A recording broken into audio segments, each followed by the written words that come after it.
Mesdames, Messieurs, bonsoir et merci d'être toujours plus nombreux à suivre Atypique, la télévision belge francophone internationale. Aujourd'hui, nous traitons d'un sujet d'une importance capitale, l'impact crucial de la stratégie de désistement pour barrer la route au Rassemblement national et le vote massif de la diaspora algérienne contre ce parti d'extrême droite. Selon de nombreux observateurs, ces éléments ont permis d'éviter un péril certain pour la France. Le résultat du second tour des élections législatives a surpris le monde entier, alors que tous les sondages sérieux prédisaient une vague déferlante en faveur du Rassemblement national. Son jeune président Jordan Bardella se voyait déjà à la tête du gouvernement. Contre toute attente, c'est le nouveau Front populaire, rassemblant l'ensemble de la gauche française, qui a obtenu le plus grand nombre de sièges à l'Assemblée nationale. Toutefois, cette victoire ne suffira pas à former un gouvernement de gauche. Le refus du président Emmanuel Macron de la démission de Gabriel Attal de son poste de Premier ministre annonce de longues et âpres négociations pour constituer un nouveau gouvernement sans majorité absolue. Nous nous pencherons également sur le rôle de la diaspora algérienne dans la vie politique française. Quels en sont les enjeux? Combien de députés d'origine algérienne siégeront à l'Assemblée nationale? Quelles leçons peut-on tirer de leur mobilisation? Peut-on comparer leur vote en masse avant-hier pour sauver la République française de l'extrême droite à celui de leurs ancêtres, les tirailleurs algériens qui ont combattu aux côtés de la France contre les nazis durant la Seconde Guerre mondiale?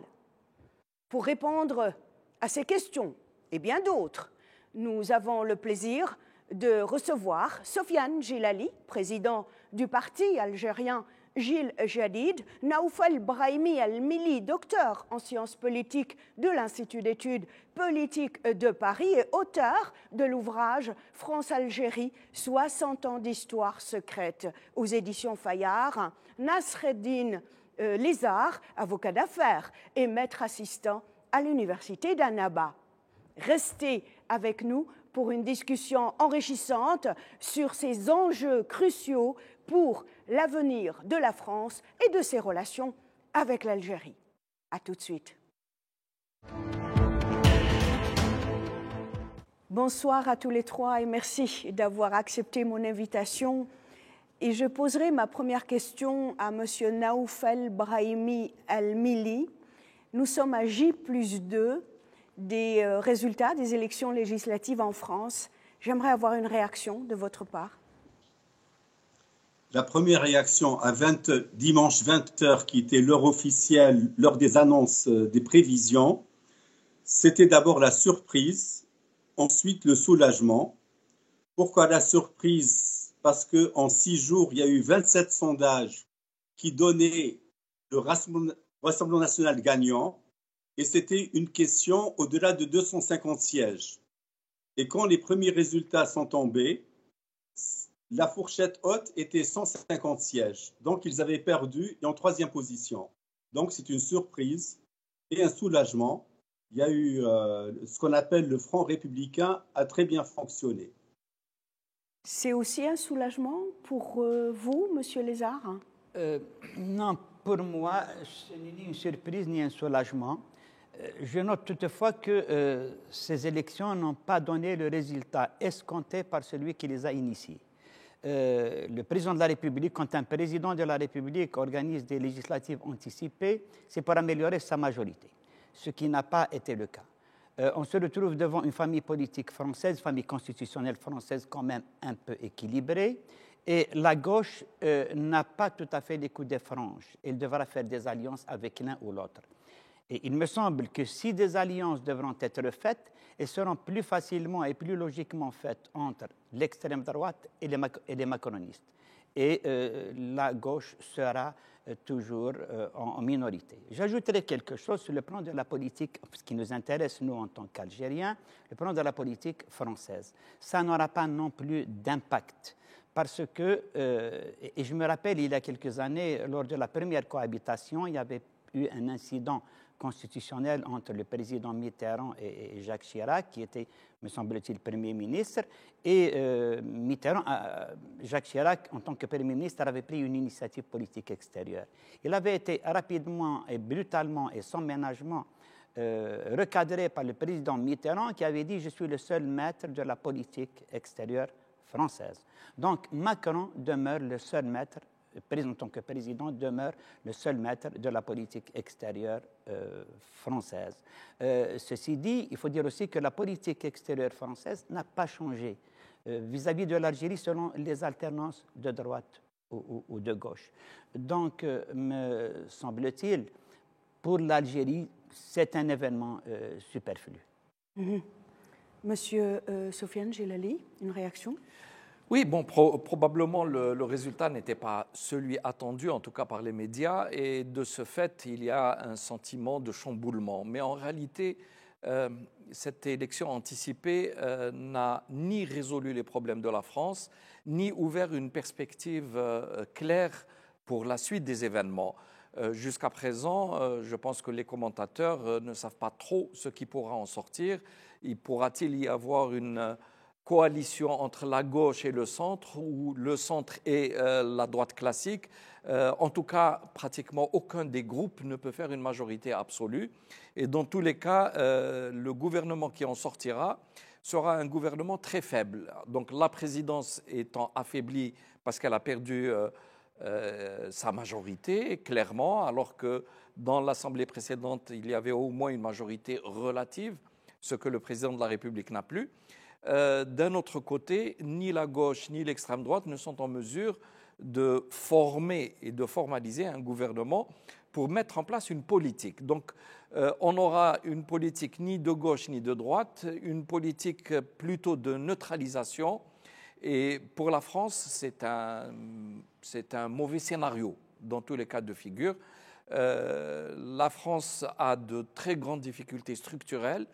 Et ce n'est pas avec un gouvernement ligoté qui va systématiquement négocier chacune de ses positions qui pourra libérer la France de ses problèmes de fond. Monsieur Brahimi El-Mili, je rappelle que vous êtes politologue. Vous pensez que la stratégie de désistement qui a été utilisée durant ces législatives pour barrer la route au Rassemblement national, est-ce qu'elle est pérenne, est-ce qu'elle est durable pour lutter contre l'extrême droite en France? Le désistement, ce qui s'est passé le dimanche 7 juillet, ça a fonctionné. Parce qu'il devrait y avoir environ, j'arrondis les chiffres, 300 triangulaires. Il n'y a eu que seulement 95. Donc il y a eu 200 triangulaires en moins.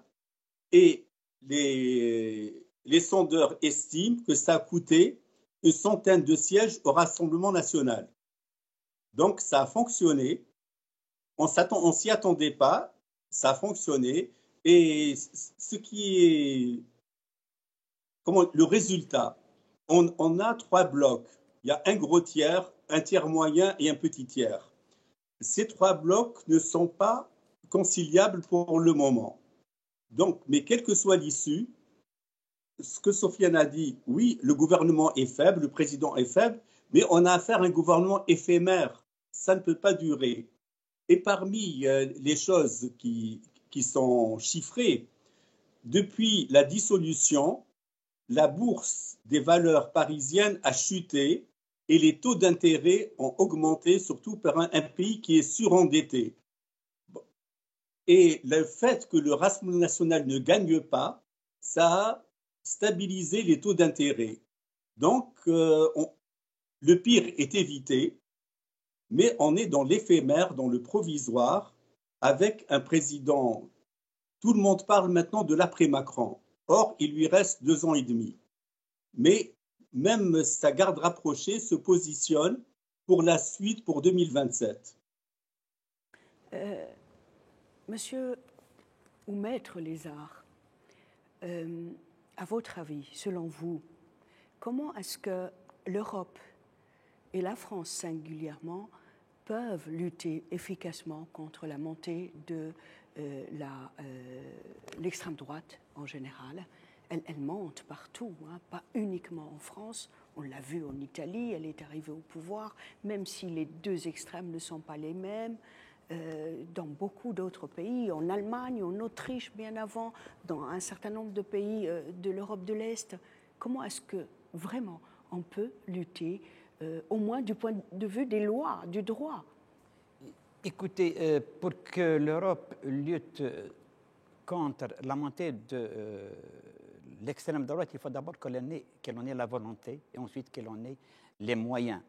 Preuve en est pour la France, où il y a eu une mobilisation d'un front républicain, nous voyons que le Front national a reculé. Les mêmes choses pourront se faire, mais ça ne pourra être fait qu'au frais des alliances. Pour ce qui se passe en France maintenant, ce qui risque encore d'encourager, peut-être ça se passera aussi ailleurs, la montée ou la récupération d'équipes, parce qu'il ne faut pas que cette victoire qui est éphémère, comme cela a été dit, on risque d'être en France, de faire d'un point de rupture un point d'équilibre et de rester sur ça. Il me semble qu'il doit y avoir une autre décision politique, parce que 2 années et demie, c'est un peu trop, c'est beaucoup.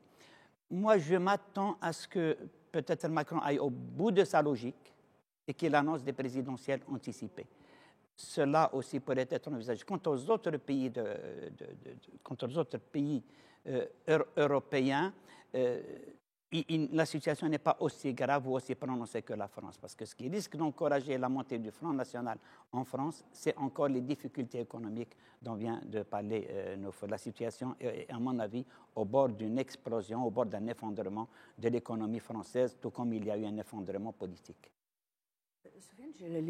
La diaspora algérienne, qui a la double nationalité, a voté en masse contre le Front national, ou appelons-le comme on veut, il s'agit de l'extrême droite française qui est très spécifique, comme il l'a dit Maître Lézard.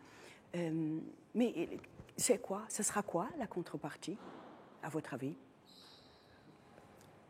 Je pense que la diaspora, généralement algérienne, mais plus largement tous les musulmans de France, ont voté, se sont mobilisés relativement, pas vraiment en masse, mais se sont mobilisés pour essentiellement LFI, pour ses positions par rapport à ce qui se passe à Gaza, mais aussi par rapport au fait que LFI, dans son discours au moins, essaye de protéger les émigrés ou les immigrés sur place.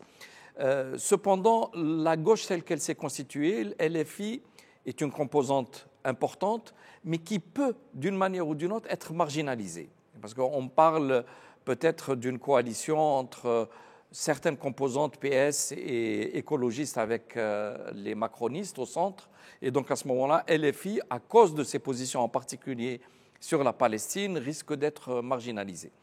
Qu'est-ce que peut apporter donc ce résultat? Je pense que pour les franco-algériens, ou en tout cas les musulmans plus généralement, ils sont protégés d'un certain nombre de décisions qu'aurait pu prendre immédiatement l'extrême droite. Donc ça leur permet de se retourner, de voir un peu les choses venir. Mais globalement, je pense que tout le monde est d'accord sur le fait que la France va entrer dans un cycle extrêmement difficile sur le plan économique et financier. Rappelons qu'ils sont à plus de 110% d'endettement par rapport au PIB, qu'avec 3 200 milliards de dollars et des obligations dont les taux d'intérêt sont en train de monter et qui risqueront de monter encore beaucoup plus. Et puis surtout, un déficit de balance commerciale très important, un déficit budgétaire également. Donc rien n'augure d'éléments d'optimisme dans les quelques années à venir. Donc c'est un gouvernement qui sera d'autant plus fragile que la situation générale va être de plus en plus dure. Revenir sur les promesses électorales, je sais que ces promesses n'engagent que ceux qui les croient, c'est-à-dire les potentiels électeurs. Mais suspendre la retraite de 64 ans à 64 ans ou augmenter le SMIC à 2000 ou tout le reste des promesses de LFI et du nouveau Front populaire sont impossibles à réaliser dans le cadre actuel.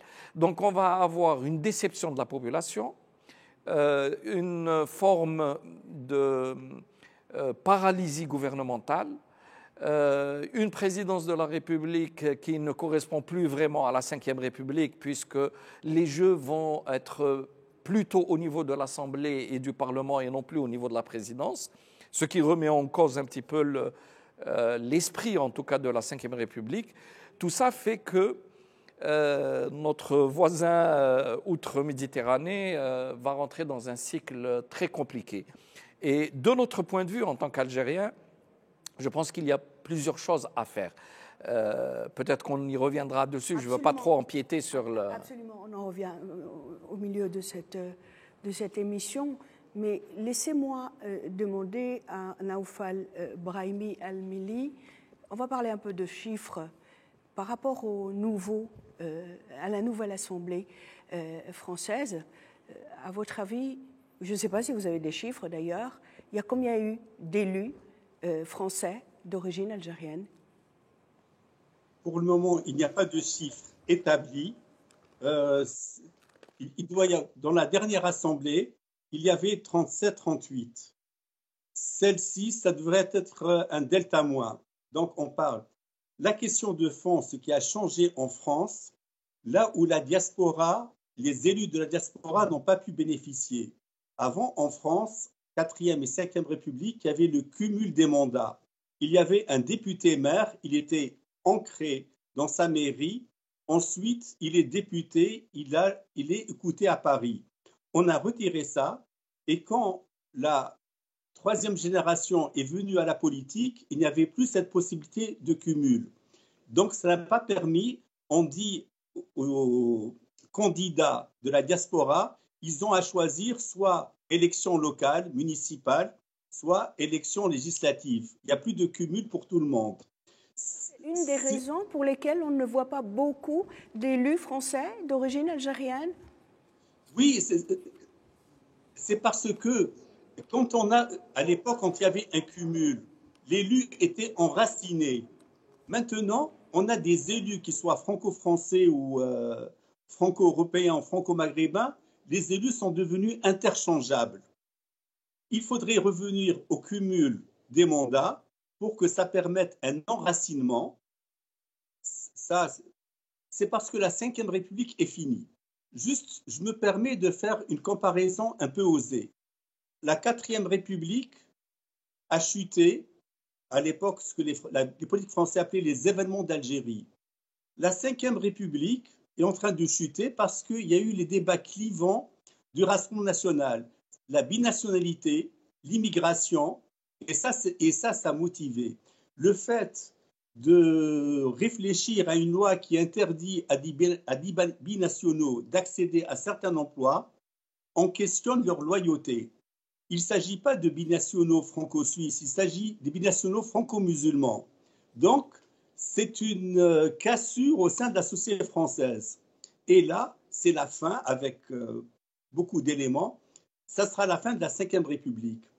Ce qui n'est pas surprenant, quand Macron a pris le pouvoir, a été élu, ce n'est pas un coup d'État, en 2017, il a dit, en même temps, je suis et de gauche et de droite. Il a éclaté les clivages traditionnels et ensuite, sa façon de gouverner, il a écrasé les structures intermédiaires. Maintenant, tout ça est à revoir. Maintenant, dans ces structures intermédiaires, qu'est-ce qu'on va mettre dans ces structures intermédiaires? Pour le moment, les deux seules forces organisées, c'est le patronat et les syndicats. Ce sont les deux seules forces organisées qui ont des troupes, on sait ce qu'ils veulent. Pour le reste, les partis politiques, je prends l'exemple du parti politique qui est devenu Renaissance, anciennement En Marche.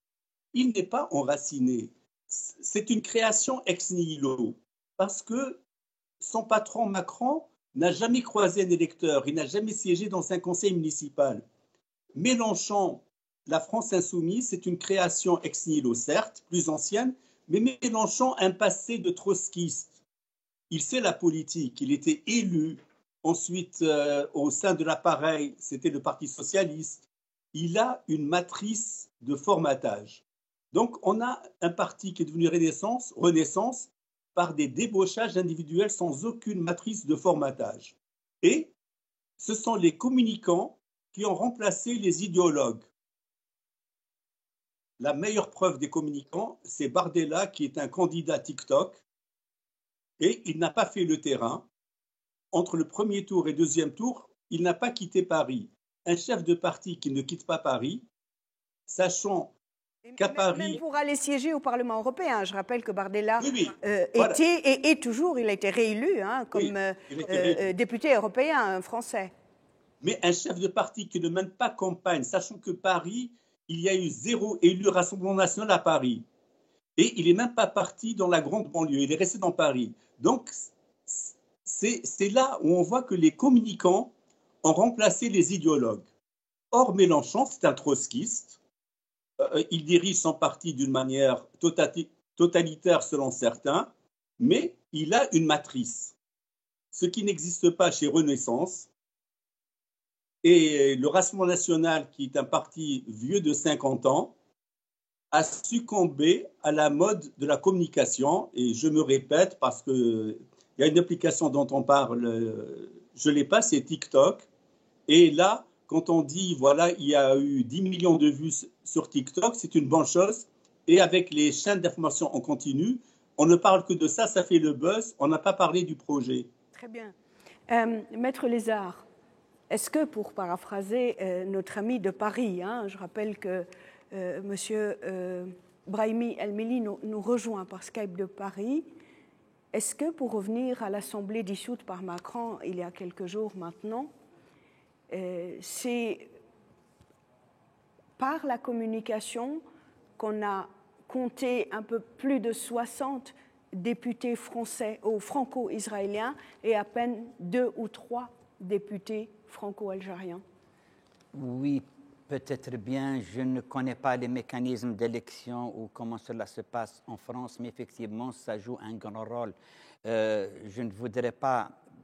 Je ne peux vraiment pas porter une évaluation sur cette situation, mais je pense qu'il y a aussi du côté français de piètres communicants qui peut-être ont été élus. C'est la fin des idéologues, comme dirait M. Naufel Ibrahimi, mais c'est une tendance un peu universelle. C'est la fin des idéologies. Nous sommes en train de vivre la fin des grands messages. C'est pratiquement le pragmatisme. Et rien, à mes yeux, n'explique, par exemple, l'élection de Macron, qui a été un piètre communicant par rapport à d'autres personnes qui étaient candidats avec lui. Et aussi sa réélection avec, à mon avis, un premier mandat pas très performant, qu'il ait réussi à se faire élire, une deuxième fois. Je ne peux vraiment pas porter une évaluation, ne connaissant pas le chiffre, n'étant pas très familier avec la politique française. Je ne peux vraiment pas porter une évaluation outre que ce que je viens de dire. Monsieur Maître Lézard, je vais poser cette même question tout à l'heure à Naufel, puisque lui vit en France. Mais je pose ma prochaine question plutôt à Monsieur Sofiane Gelali par rapport aux répercussions, aux retombées de ces élections par rapport aux relations bilatérales franco-algériennes. Si vous permettez juste un petit commentaire par rapport au sujet qui est en train d'être débattu. Je pense que si la dimension purement communicative a pris le dessus sur le champ politique, c'est que apparemment les idéologies sont en train de s'effacer, mais en réalité il y a une grande idéologie derrière qui fait mouvoir un petit peu toute cette dynamique. La France s'est inscrite, comme de nombreux pays européens, dans un projet mondialiste, et c'est par rapport à ce projet que nous voyons les États européens, occidentaux plus généralement, et otaniens, qui ont fait un choix. D'ailleurs, il y a des des lignes de fracture à l'intérieur des sociétés qui ne sont pas encore totalement avouées. C'est en particulier ce mouvement souverainiste pour empêcher une mondialisation qui devient étouffante pour les nations, et un mouvement plutôt mondialiste, échangiste, qui est porté par les partis qui sont actuellement au pouvoir en Occident en général, donc aux États-Unis et dans plusieurs pays. Concernant votre question, je pense que les relations bilatérales vont de toute façon être impactées d'une manière ou d'une autre par les changements qui sont en cours en France. Et elles vont être impactées du fait d'abord de la détérioration de la situation économique en France. La France va avoir besoin d'autant plus de l'Algérie qu'il y a une très grave crise énergétique en Europe, que la relation entre l'Europe occidentale et la Russie est dans une très mauvaise passe, et que éventuellement le mécontentement populaire en France, et surtout avec la frange de la diaspora musulmane en général par rapport à ce qui se passe à Gaza, cette rupture ou fracture entre le courant sioniste en général qui devient de plus en plus dominant et le reste, tous ces faits vont entraîner une exacerbation des tensions à l'intérieur de ces pays. Alors, la question qui se pose, que devrions-nous faire, nous, en tant qu'Algérie ? Je pense qu'on devrait réfléchir au moins à moyen terme, sinon à long terme, penser à réengager un développement basé sur la récupération de nos ressources humaines, qui sont extrêmement importantes, qui se trouvent en Europe, essayer d'ouvrir le pays, de faire appel à la diaspora, d'autant plus qu'un très grand nombre d'Algériens qui se trouvent actuellement en Europe, et peut-être même en Amérique, États-Unis et Canada, a envie de retourner au pays.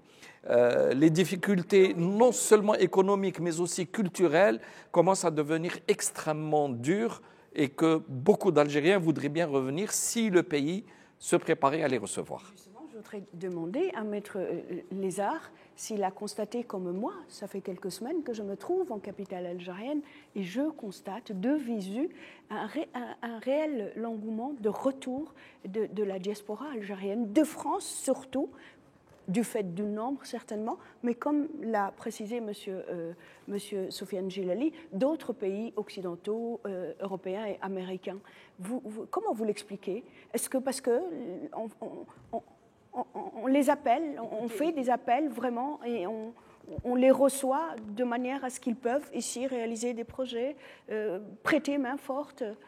Il y a toujours eu une volonté de retour de la diaspora. Depuis toujours, à un moment donné, la politique algérienne, la récupération, je parle du temps de Boumedienne, où la récupération de la diaspora, entre guillemets, faisait partie du programme économique algérien. C'est-à-dire, c'était une politique déclarée, on devait se préparer à les accueillir avec des institutions, avec des lois, et aussi avec une réelle ouverture des perspectives économiques et des possibilités d'installation. Ce point aussi a été négocié au plus haut niveau entre l'État algérien et l'État français. Actuellement, la récupération de la diaspora dont parle M. Soufiane Djellali pose un double problème, et notamment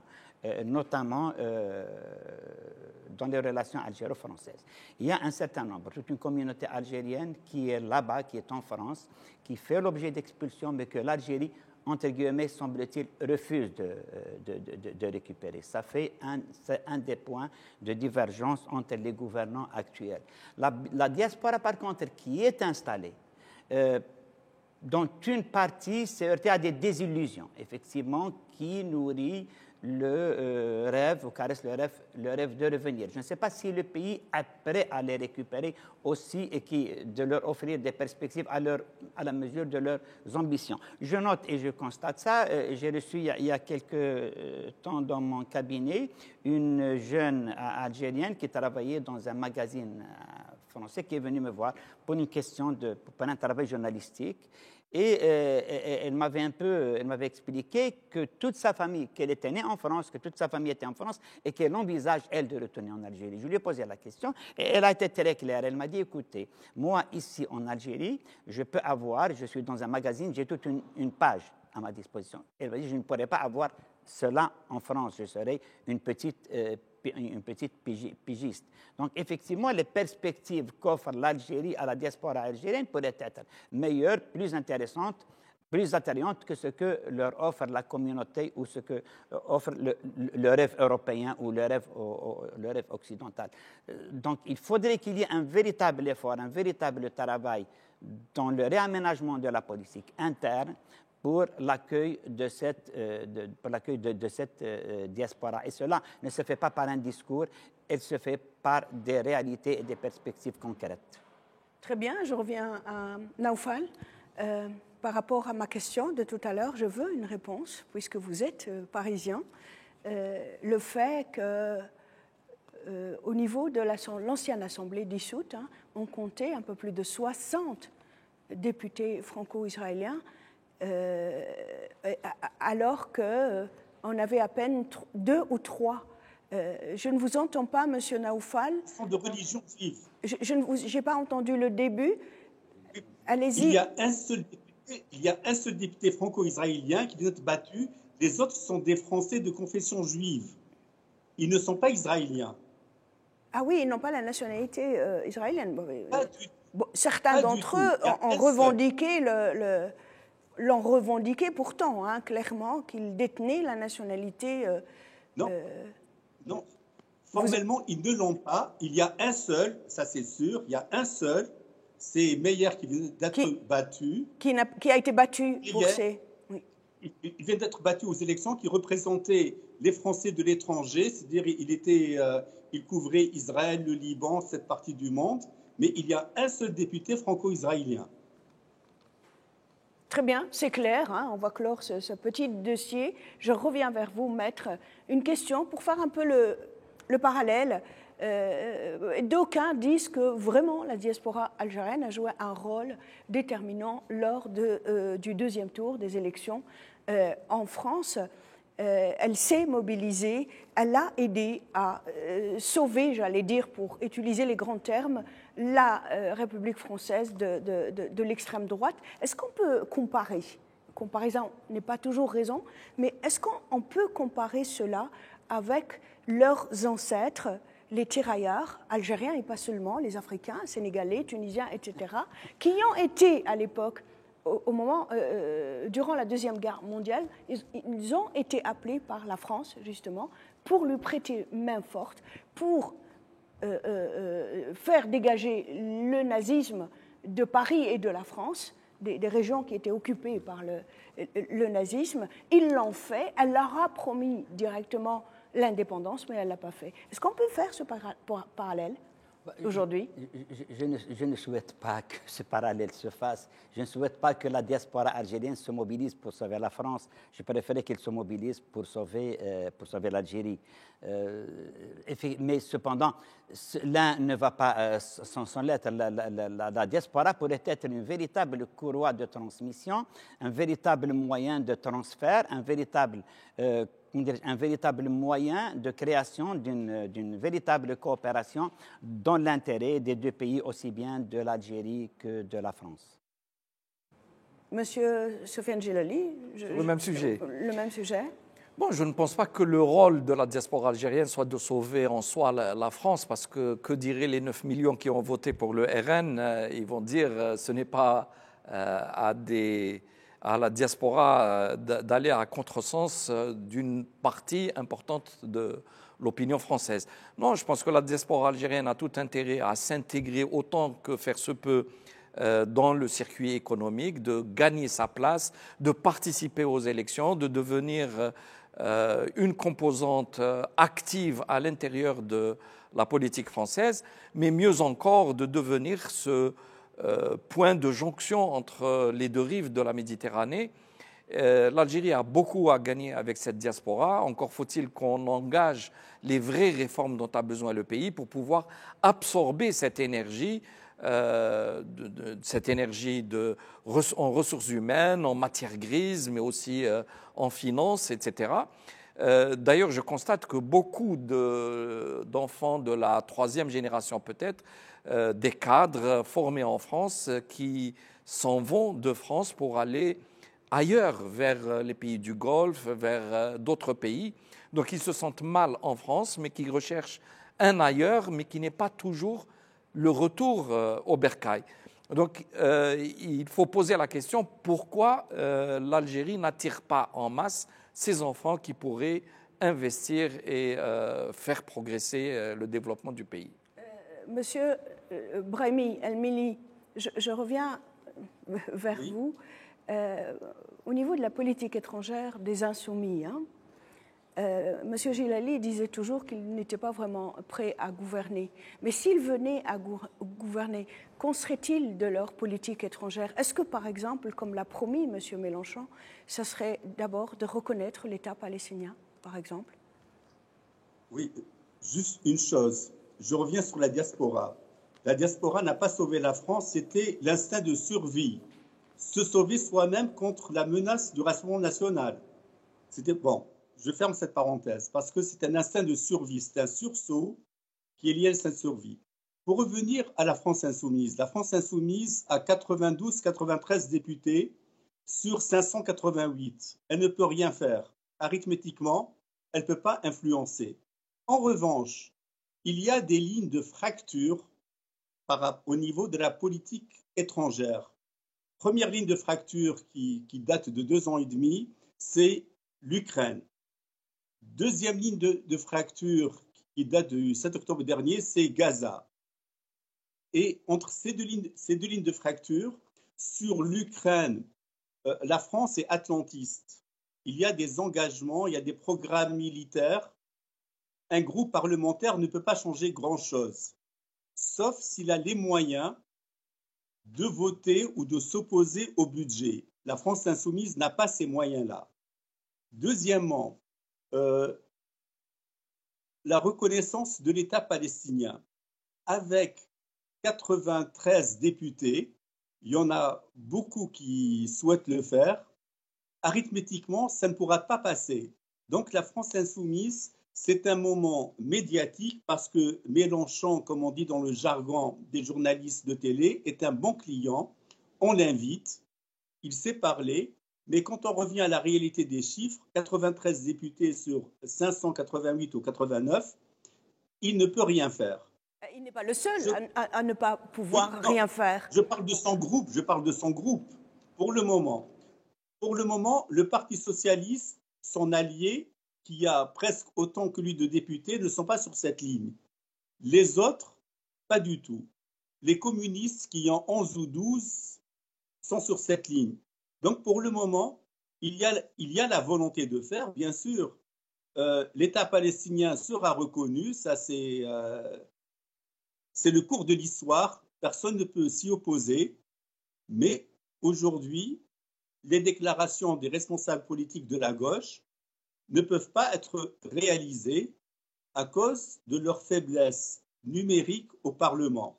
On est rentré dans une vie politique parlementaire.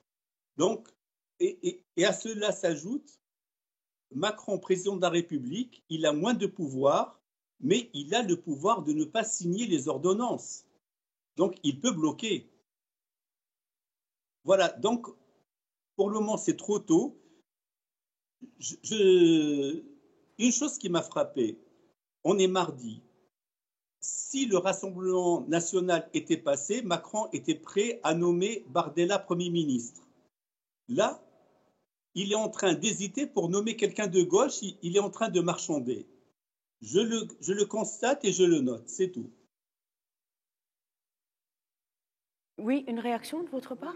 Une réaction par rapport à ce qu'il vient de dire. Effectivement, il y en a deux. Je ne sais pas si une majorité parlementaire qui existerait ou qui n'existerait pas pourrait être suffisamment forte autour de points pour imposer la reconnaissance de l'État d'Israël par la France. Parce que comme je l'ai dit, l'État de Palestine, excusez-moi. C'est un lapsus assez révélateur.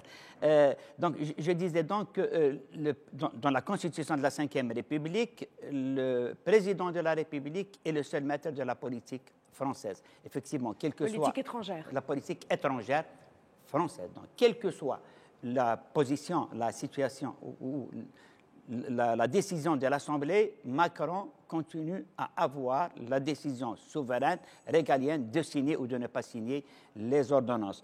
Commençons un peu, essayons d'évaluer un peu Macron tel qu'il a été évolué. À mon avis, c'est un adolescent politique. Et il continuera à s'opposer contre vents et marées et, à mon avis, résistera à cette signature. Parce qu'il y a de gros intérêts qui sont en jeu. Et deuxièmement, le deuxième problème dont je souhaiterais parler et qui vient d'éveiller un peu, je viens d'être interpellé parce qu'il vient de me dire de nous. En fait, Macron serait en train de tergiverser pour nommer un homme de gauche, alors que nous risquons d'aller, s'il ne le fait pas, dans une crise constitutionnelle majeure qui bloquerait la France. Je ne connais pas très bien la Constitution française sur ce point, mais il me semble, si c'est le cas par exemple en Algérie, au cas où il y a un rejet du programme du chef du gouvernement par une majorité parlementaire, le Parlement risque d'être dissous. Donc cette obstination ou ce refus, cette hésitation de Macron à nommer un président de gauche, Premier ministre Mélenchon, par exemple, ou quelqu'un d'autre, risque d'aller vers un blocage constitutionnel majeur en France. Et peut-être qu'on ira, ça a été surpris tout le monde, les élections anticipées, soit les élections législatives anticipées, soit aller vers un état d'urgence, ou bien vers des présidentielles anticipées qui seraient un nouveau démarrage. Pour la précision, il ne peut pas dissoudre avant une année quand il s'agit d'élections anticipées. Donc il y a au moins une année à tenir, quel que soit X. Il n'a pas le droit de dissoudre une deuxième fois. En cas où il y a un rejet, non. Oui. Voilà, donc oui. le gouvernement peut subir une censure, il peut être changé, mais il ne peut pas y avoir de dissolution de l'Assemblée dans l'année. Oui, dans le temps constitutionnel, une année, ce n'est pas très long, parce qu'il faut attendre des sessions parlementaires. Mais c'était pour la précision. Mais ça risquerait aussi d'entraîner un blocage institutionnel et politique du pays. Bon, certains commentateurs, je me permets juste... J'adore ce dialogue spontané. C'est un vrai dialogue. Certains commentateurs parlent de l'application de l'article 16 de la Constitution qui, à ce moment-là, donnerait les pleins pouvoirs au président de la République et qui ferait en sorte de neutraliser l'Assemblée nationale. Mais c'est théoriquement dans des cas de crise très grave, donc c'est presque un état d'exception. Mais je pense qu'on y est. Je pense qu'on est à l'orée de cette crise très grave, notamment. Bon, il est vrai que sur le plan constitutionnel, on pourrait la dépasser, mais ce serait suicidaire au plan politique. Est-ce qu'on pourrait aller vers un gouvernement technocrate? C'est très possible, oui. Peut-être que c'est la seule situation, la seule porte de sortie dans l'immédiat. De toute façon, pas la reconduction, mais le refus du dépôt de démission du Premier ministre actuel montre bien que ça va durer. Le gouvernement actuel durera au moins après les Jeux Olympiques. Entre-temps, il y aura très probablement des négociations, mais ce qui se dit, en tout cas dans certaines coulisses, que le LFI serait plus ou moins mis de côté, récupérer l'EPS, les écologistes, avec le groupe Ensemble pour permettre de maintenir, éventuellement avec quelques apports de LR, pour maintenir un petit peu l'équilibre d'un gouvernement, au moins durant une année. Mais quel que soit X, il y aura de telles concessions à faire de part et d'autre, puisqu'ils sont sur une base complètement contradictoire, que ça va être extrêmement compliqué. Monsieur Brahimi El-Mili, qu'en pensent les Français? Est-ce qu'ils craignent une déstabilisation de leur pays? Aujourd'hui, les Français sont conscients que pour la première fois, on est dans une crise de régime. C'est le régime qui est en crise. Le premier rendez-vous sérieux, c'est le mois de septembre pour voter la loi budgétaire. Comment on va payer les enseignants, etc. etc. Ce sera un rendez-vous sérieux, la loi budgétaire. À partir de cela, qu'il y ait des socialistes qui marchent avec renaissance, parce qu'on est dans une fin de régime. L'homme ou la femme politique qui fait le pari de ce qu'on appelle la Macronie c'est suicidaire. On va miser sur un cheval non partant. Donc, ça se complique parce qu'il faut aussi intégrer le calcul des trajectoires politiques individuelles. Donc, on en est là. Mais les preuves de force, les preuves de vérité, c'est la loi budgétaire. Qu'est-ce qu'on va décider? Quelles sont les priorités? C'est parce que s'il y a une priorité qui a été annoncée, c'est le système éducatif. Il y a une pénurie d'enseignants, il faut les mieux payer, etc. Et si on vote au mois de septembre, ça sera pour l'année 2000, la rentrée 2025. Donc, on perd une année scolaire, une année universitaire. Il y a aussi la question sécuritaire, il y a d'autres échéances. Je pense aux Jeux olympiques qui tiennent tellement à cœur au président Macron. Pour les Jeux olympiques, ça s'est cadré. Les protocoles de sécurité ont été validés et mis en place. Ça, c'est cadré. La seule nuance que j'introduirai par rapport au protocole sécuritaire, c'est qu'il y a eu 4 bataillons qui ont été dégarnis de la France pour la Nouvelle-Calédonie. Ça, ce n'était pas prévu. Et la Nouvelle-Calédonie, il y a toujours des événements. Il y a encore 4 bataillons qui sont sur place, donc ils ne sont pas en France. À ce détail près, les protocoles sont mis en place, ils existent. Et ici en France, on parle, il faut un ministre de l'Intérieur fort pour les Jeux olympiques. Non, parce qu'en France, comme dans tous les pays, il y a une technostructure qui tient. Et cette technostructure tient, mais elle ne peut pas voter le budget. C'est ça la limite d'un gouvernement qui expédie les affaires courantes, d'un gouvernement de technocrates. C'est la limite. Il faut voter un budget, il faut qu'il y ait de l'argent, parce que quand on vote un budget, on peut emprunter sur le marché international. Parce qu'on ne peut pas aller au marché international pour prêter de l'argent, mais pour faire quoi? Le marché international ne donne pas de l'argent, un blanc-seing, faites ce que vous voulez. Non, votez votre loi budgétaire et après, venez emprunter. Et on parle de 250 milliards d'euros par an. Ce n'est pas rien. Très bien. Voilà, ça fait un peu plus un débat franco-français et nous sommes une télévision belge et le sujet est davantage lié aux relations entre ce pays qui est l'Algérie qui nous reçoit ici à Alger et la France et en l'occurrence aussi le rôle de la diaspora algérienne. Maître Lézard, quel rôle les médias français ont-ils joué durant ces élections et pendant la période, la campagne électorale? Qu'est-ce qui a fait que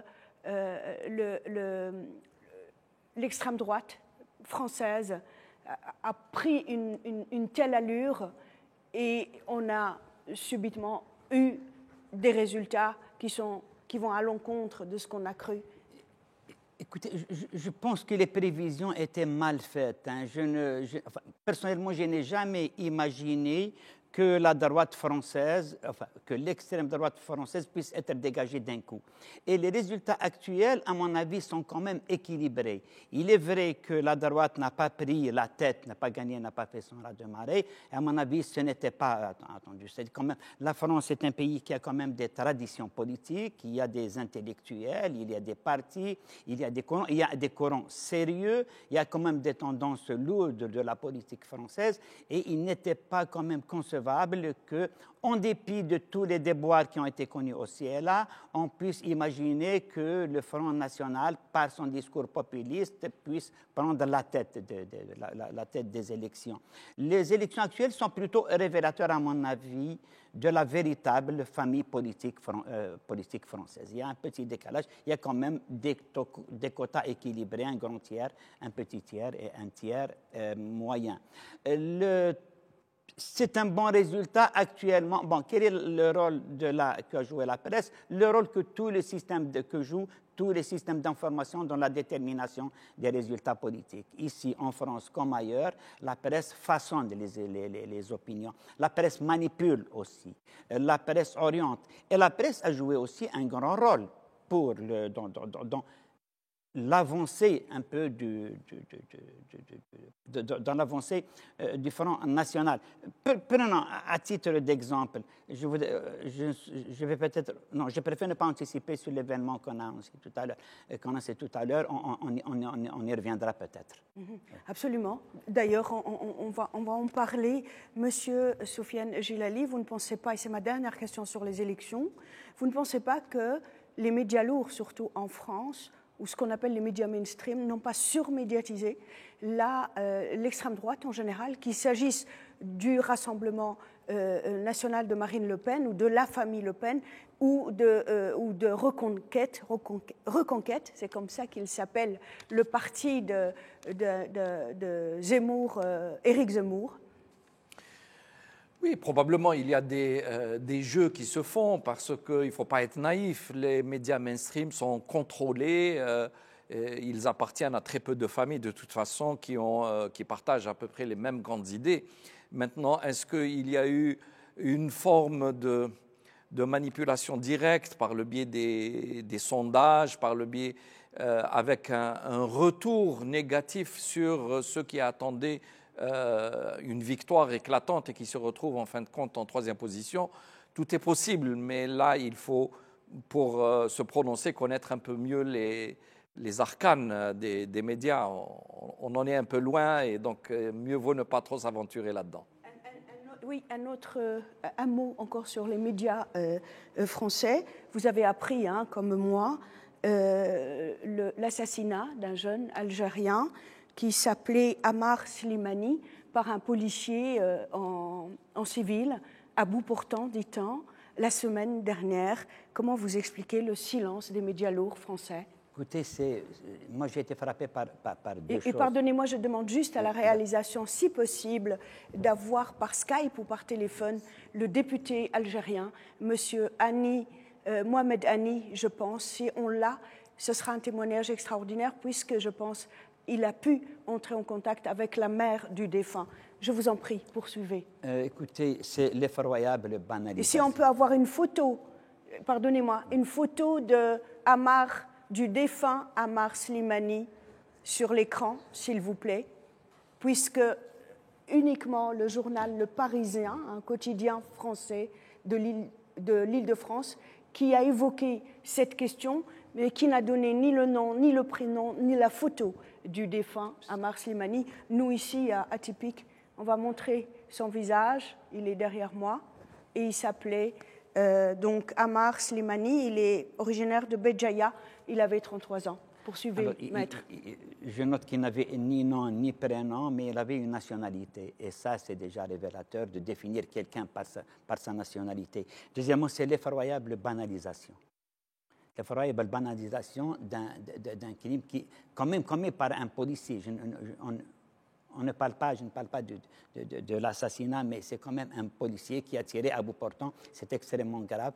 Et je ne comprends pas que les orages désirés, comme dit l'autre, ne se soient pas levés. Il faut que les forces c'est-à-dire, puisqu'il n'y a plus de faculté d'indignation chez les médias, les intellectuels, les journalistes, les reporters, les partis politiques français. C'est comme si c'était une famille politique complètement laminée. Très bien. Nous avons, je pense, avec nous le député algérien, Monsieur Mohamed Hani. Monsieur Hani, vous nous entendez? Bonjour, Madame Leclerc. Oui, je vous entends très, très bien. Je vous ai eu au téléphone ce matin avant le début de cette émission et vous m'aviez dit que vous avez réussi à entrer en contact avec la mère du jeune Ammar Slimani. Tout à fait. Donc, je suis en contact avec la maman du défunt ainsi que son frère qui réside en France, donc en l'occurrence Rachid, qui lui-même est en contact avec notre chancellerie concernant l'assassinat de son frère. Et est-ce que vous avez de nouvelles informations? Alors, les premiers éléments de l'enquête parlent bien d'un assassinat d'un policier qui était hors service, qui a utilisé son arme de service, sur lequel il a tiré à bout portant cette balle sur le défunt, dans des conditions. Et le pire dans tout ça, c'est qu'il s'est permis de prendre une photo avec la dépouille du défunt. chose qui stipule et qui démontre aujourd'hui qu'il y a une préméditation de cet assassinat. Donc, le consulat de Bobigny, selon son frère, a mis à disposition donc, un cabinet d'avocats pour suivre cette affaire. Donc, aujourd'hui. Le consulat d'Algérie à Bobigny. Le consulat d'Algérie bien sûr, à le Bobigny. consulat d'Algérie. Oui, poursuivez, monsieur C'est Hani. le consulat d'Algérie à Bobigny.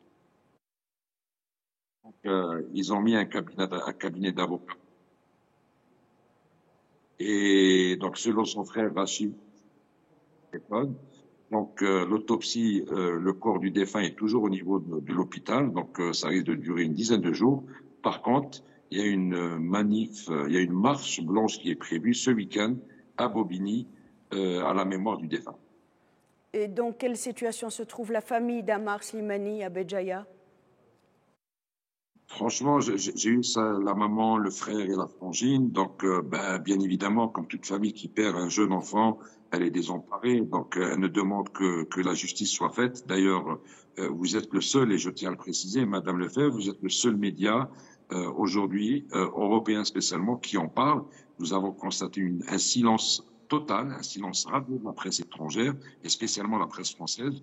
Et donc, elle est très dans une situation très difficile, d'autant plus qu'aujourd'hui, elle ne comprend pas ce silence et elle demande aux autorités françaises que la justice soit faite et surtout que nous, en tant qu'élus algériens, bien évidemment, on sera à ses côtés et je me déplacerai dès demain à Béjaïa pour la rencontrer une deuxième fois.